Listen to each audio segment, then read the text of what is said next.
India की energy story एक interesting contradiction के साथ इवॉल्व हो रही है। एक तरफ इंडिया रैपिडली रिन्यूएबल एनर्जी की तरफ मूव कर रहा है, सोलर, विंड, ग्रीन हाइड्रोजन जैसे सेक्टर्स एग्रेसिवली एक्सपैंड कर रहे हैं, और दूसरी तरफ रियलिटी ये भी है कि इंडियन इकोनॉमी अभी भी हेवीली डिपेंडेंट है ऑयल और नेचुरल गैस पर। Hello everyone, welcome to GS Medies. I am doctor Mohammad Zia, और अगर अभी तक आपने इस चैनल को सब्सक्राइब नहीं किया तो प्लीज़ चैनल को सब्सक्राइब करें और शेयर करें उनके साथ जो खुद सीरियस कंटेंट और सीरियस प्रिपरेशन पे बिलीव करते हैं।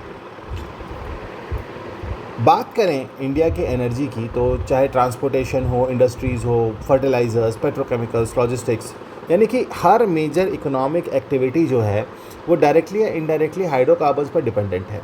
और इसी डिपेंडेंसी की वजह से एनर्जी सिक्योरिटी हमारी एक स्ट्रैटेजिक प्रायोरिटी में कॉन्टीन्यूसली टॉप पर बनी रहती है। इसी कॉन्टेक्स्ट में हमने एक ऑफशोर हाइड्रोकार्बन एक्सप्लोरेशन को एग्रेसिवली पुश करना स्टार्ट किया है।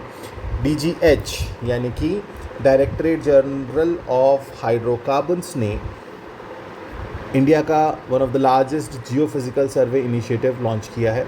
ऑब्जेक्टिव सिंपल है बट स्ट्रैटेजिकली एक्सट्रीमली सिग्निफिकेंट है। फाइन,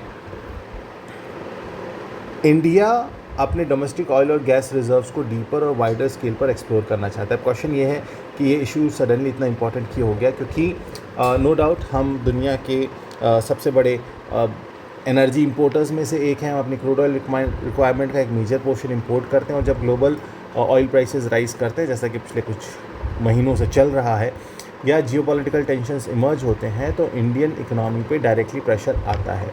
हमारा क्या होता है सर, प्रॉब्लम क्या होती है? प्रॉब्लम ये होती है कि हमारा जो करंट अकाउंट डेफिसिट है वो बढ़ने लगता है, ठीक है।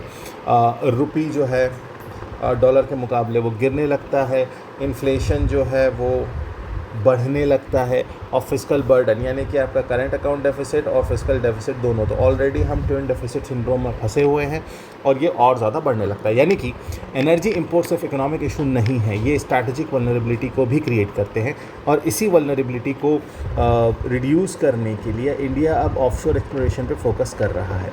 ऑफशोर एक्सप्लोरेशन का मतलब क्या होता है? मतलब समंदर के नीचे हाइड्रोकार्बन्स, ऑयल और नेचुरल गैस सर्च करना, और इस बार जो है ये काफ़ी वाइड स्केल पे होने वाला है। सर्वे एरिया को अगर आप देखें तो 1,61,000 स्क्वायर किलोमीटर का जो है ये कवरेज किया जाएगा। कहाँ कहाँ किया जाएगा? अंडमान बेसिन, सौराष्ट्र बेसिन और महानदी बेसिन में जो है ये देखा जाएगा। ये रीजन्स जियोलॉजिकली प्रॉमिसिंग माने जा रहे हैं, लेकिन अभी तक फुली जो है इनका एक्सप्लोरेशन जो है वो नहीं हुआ है। ट्रेडिशनल जो एक्सप्लोरेशन मेथड्स हैं वो भी मतलब मेथड्स बेसिकली वो इनफ नहीं होते हैं डीप शोर एक्सप्लोरेशन के लिए। इसके लिए DGH ने क्या किया है, एडवांस 2D और 3D सिस्मिक मैपिंग टेक्नोलॉजी का यूज़ किया जा रहा है।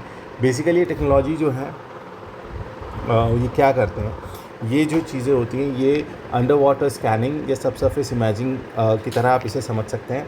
और अगर कमर्शियली वायबल रिजर्व्स आइडेंटिफाई होते हैं तो इंडिया के लिए लॉन्ग टर्म स्ट्रैटेजिक गेन काफ़ी सिग्निफिकेंट हो सकते हैं। सबसे ऑब्वियस बेनिफिट ये है कि जो जो एनर्जी सिक्योरिटी है हमारी वो क्या होगी, वो इससे एनहेंस होगी।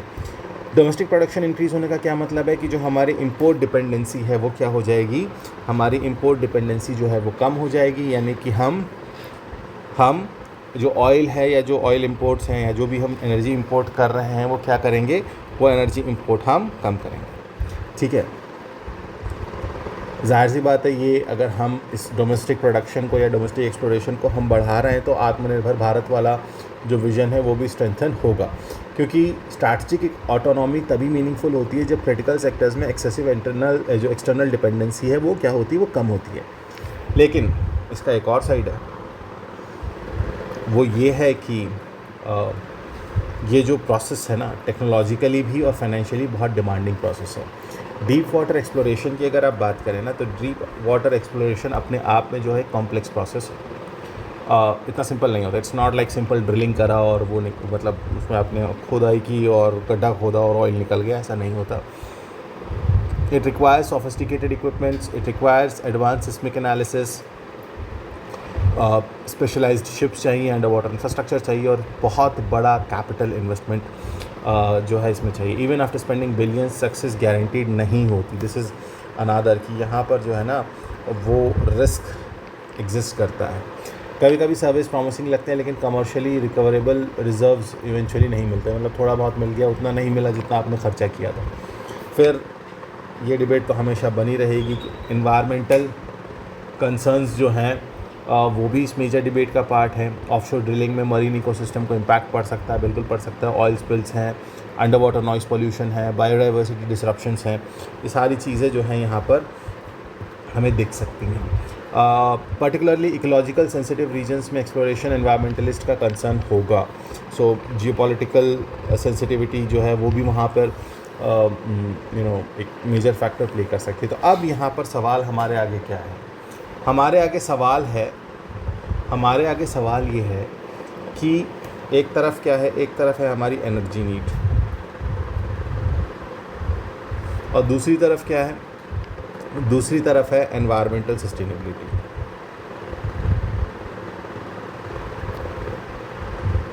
एनवायरमेंटल सस्टेनेबिलिटी तो ज़ाहिर सी बात है हमें तो डेवलप्ड कंट्री की तरफ जाना है, ठीक है, हमें तो डेवलप्ड कंट्री या हम अपनी इकोनॉमी को एक डेवलप्ड इकोनॉमी बनाना चाहते हैं। उसके लिए सबसे इम्पॉर्टेंट चाहिए क्या? Energy security. लेकिन इकोलॉजिकल जो बैलेंस है वो भी मेंटेन करना इक्वली नेसेसरी हो जाता है। रेगुलेटरी क्लियरेंसेस और प्रोजेक्ट टाइमलाइंस भी जो है वो काफ़ी चैलेंजिंग हो जाती है इस पॉइंट ऑफ टाइम पे।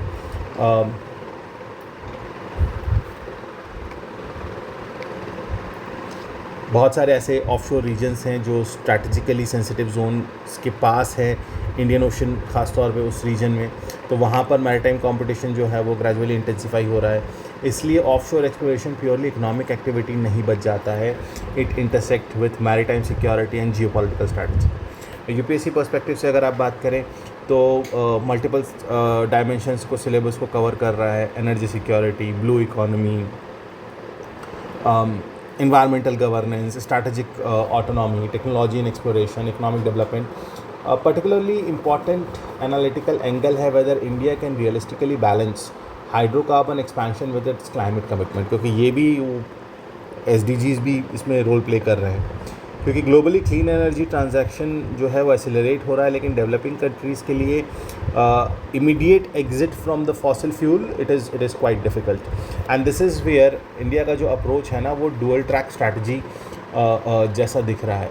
रिन्यूएबल्स को एक्सपैंड करो लेकिन साइमल्टेनियसली कन्वेंशनल एनर्जी सिक्योरिटी भी स्ट्रेंथन करो। अल्टीमेटली जो ऑफशोर हाइड्रोकार्बन एक्सप्लोरेशन इंडिया के लिए सिर्फ ऑयल सर्च मिशन नहीं है, it is about reducing strategic vulnerability, protecting economic stability, strengthening energy resilience and preparing the country for a future where energy geopolitics is increasingly global power dynamics को shape करता। So this is it, I think बहुत सारे dimensions मैंने इस particular topic पे आपको मैंने बता दिए हैं। आपका एनर्जी इकोनॉमी का बैलेंस जो है वो यहाँ पे आपको डेफिनेटली नज़र आएगा। I'll see you in the next video. Till then, all of you have a great time. Stay safe, stay healthy. Thank you so much.